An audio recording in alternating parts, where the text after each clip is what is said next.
Very good morning, students. Last day, I have told you about the chapter We are not afraid to die if we can all be together.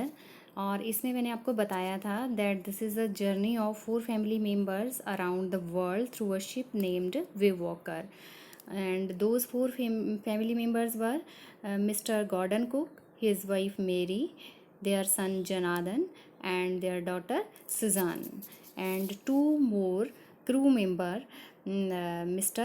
Larry Wiesel and Herb Sizzler, and they were sitting in the ship along with the family 4 family members to help them in the critical situations. Now we were at the situation on 2nd जनवरी. तो 2nd जनवरी को क्या situation होती है थोड़ा सा हमने कल भी किया था.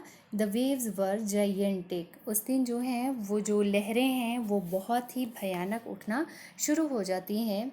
And they were selling with only A small storm zip. और अभी तक वो छोटी सी स्टॉर्म जिप के साथ ही सेल कर रहे थे.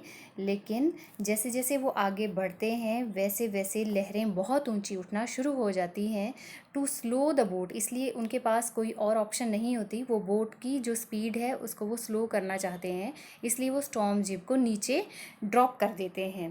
And lashed everything 2 times. हर चीज़ को वो 2 बार जो है वो बांध देते हैं ताकि आगे ज़्यादा क्रिटिकल सिचुएशन आए तो जो शिप के जो पार्ट्स हैं वो कम से कम क्रैक होके इधर उधर ना बिखरें. तो ये जो मौसम बहुत ही ख़राब होने वाला था इसकी फ़र्स्ट इंडिकेशन उनको मिलती है शाम को 6 बजे. एंड क्योंकि एकदम से साइलेंस हो जाती है और wind dropped and the sky immediately grew dark. एकदम से स्काई जो है वो बिल्कुल डार्क हो जाता है और तभी एक रोअरिंग की आवाज़ आती है और एनॉर्मस बहुत बड़ा क्लाउड जो है वो शिप के ऊपर आके गिरता है. दे फेल्ट लाइक दिस कि एक क्लाउड जो है वो शिप के ऊपर गिर गया, but that was not the cloud. वो एक बहुत बड़ी एक वेव थी, समंदर से उठी थी जो कि इतनी ऊंची थी. जैसे लास्ट डे हमने पढ़ा था कि the size of the waves कितना था 15 मीटर हाई, लेकिन ये उससे भी डबल थी और उसने पूरे शिप को कवर कर लिया था इस लहर ने और वो शिप के ऊपर आके गिर जाती है. जैसे ही वो ऊपर से गिरती है वैसे ही ये जो मास्ट है ये बिल्कुल हॉरिजॉन्टल पोजीशन में नीचे आ जाती है. जैसे you can see in the picture just like this. ये जो आप देख रहे हैं यहाँ पर ये जो मास्ट है एक साइड की, ये जो मास्ट आपको मैंने कल बताया था कि एक लॉन्ग पोल होता है टावरिंग अपवर्ड वर्टिकल साइड में ये होता है, लेकिन ये हॉरिजॉन्टल डायरेक्शन में नीचे आना शुरू हो गया. इस तरह का लग रहा था जैसे कि शिप जो था वो नीचे डूबता जा रहा है. इस तरह की फीलिंग उनको आने लगी और उसके प्रेशर से वो जो लहर उठी उसके प्रेशर से ये जो कैप्टन थे वो पानी इससे शिप से बाहर आ जाते हैं और शिप जो है वो थोड़े डिस्टेंस पे उनके आगे निकल जाता है. लेकिन जैसे ही अगली लहर आती है वो उसको शिप की तरफ बहा के ले जाती है और वो शिप की रेलिंग को पकड़ते हुए फिर से शिप के ऊपर आ जाते हैं. नाउ अब उसके बाद क्या होता है, ये जाके वहाँ पर एक व्हील होता है शिप के ऊपर, डेक के ऊपर एक व्हील होता है डायरेक्शन देने के लिए. उस व्हील को आके ये पकड़ लेते हैं ताकि जितने मर्जी ऊपर से प्रेशर आए पानी का वो वहाँ से इधर उधर मतलब फिर से पानी में समंदर में ना चले जाएं. बाकी जो मेंबर्स होते हैं वो अंदर होते हैं, शिप के अंदर होते हैं, लेकिन ये सिर्फ जो कैप्टन ये गॉर्डन कुक हैं यही बाहर होते हैं. इसलिए ये शिप से मतलब शिप से बाहर समंदर में जाके गिर जाते हैं, लेकिन उसके बावजूद कोशिश करने से ये फिर से डेक के ऊपर आ जाते हैं.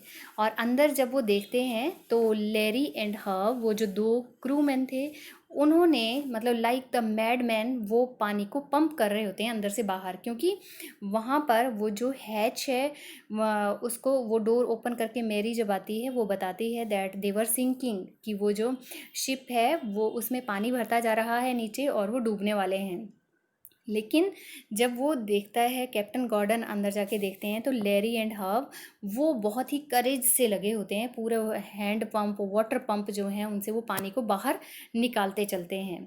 लेकिन प्रॉब्लम तब आती है जब ये वाटर पंप जो हैं ये काम करना बंद कर देते हैं, और इवन जो इनके पास इलेक्ट्रिक पंप होते हैं वो इलेक्ट्रिक पंप जो हैं उनमें शॉर्ट सर्किट हो जाता है, तो अब पानी बाहर निकालने के लिए कुछ भी नहीं बचता है। लेकिन इसी सिचुएशन में कैप्टन गॉर्डन को ये ध्यान आता है कि वहाँ पर इनके पास स्पेयर जो थे वो पंप भी उन्होंने डाले हुए थे, तो इसलिए वो स्पेयर जो इलेक्ट्रिक पंप थे उनको वो बाहर लेके आते हैं और उनसे वो उस पानी को बाहर निकालने की कोशिश करते हैं। और जो यहाँ पर जो उनकी कनेक्टिविटी थी रेडियो के थ्रू, जो बाहर वो मतलब एक लाइन बनी होती है जिसके थ्रू वो पूरी वहाँ की जो सिचुएशन है उसको बोलते चलते हैं, बाहर बताते चलते हैं, लेकिन वहाँ कोई कनेक्टिविटी जो थी वो बन नहीं रही थी, क्योंकि जो मौसम था that was the roughest weather, बहुत ही रफ वो वेदर था उसमें। And they were at the remote corner of the world, और इस तरह की वो जो जगह थी वो दुनिया से, देश दुनिया से बहुत ही दूर समंदर के बीच में वो लोग थे, तो वहाँ पर किसी भी तरह की कोई भी हेल्प उन तक पहुँचना नामुमकिन थी। लेकिन फिर भी उनके जो दो ज़्यादा चिंता उनको उनके दो जो छोटे छोटे बच्चे थे, जैसे कि वो सन था एंड द डॉटर सुजान थी एंड द सन जोनादन, तो वो अंदर थे शिप के अंदर।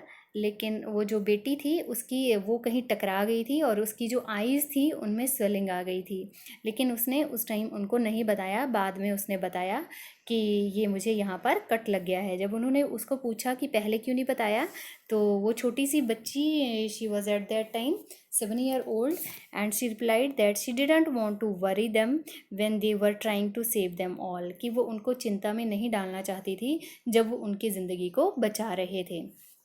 तो that was the situation on the 2 जनवरी। इसके ऊपर आपको क्वेश्चन भी आता है कि 2 जनवरी को जो सिचुएशन थी ओशन में वो क्या थी and how they handle that problem, और उन्होंने उस प्रॉब्लम को कैसे टैकल किया, कैसे उन्होंने शिप को सेव किया, इसके ऊपर बेस्ड हैं आपके कुछ क्वेश्चंस, वो भी मैं आपको दे दूँगी, वो आपने लिख लेने हैं नोटबुक के ऊपर। Thank you.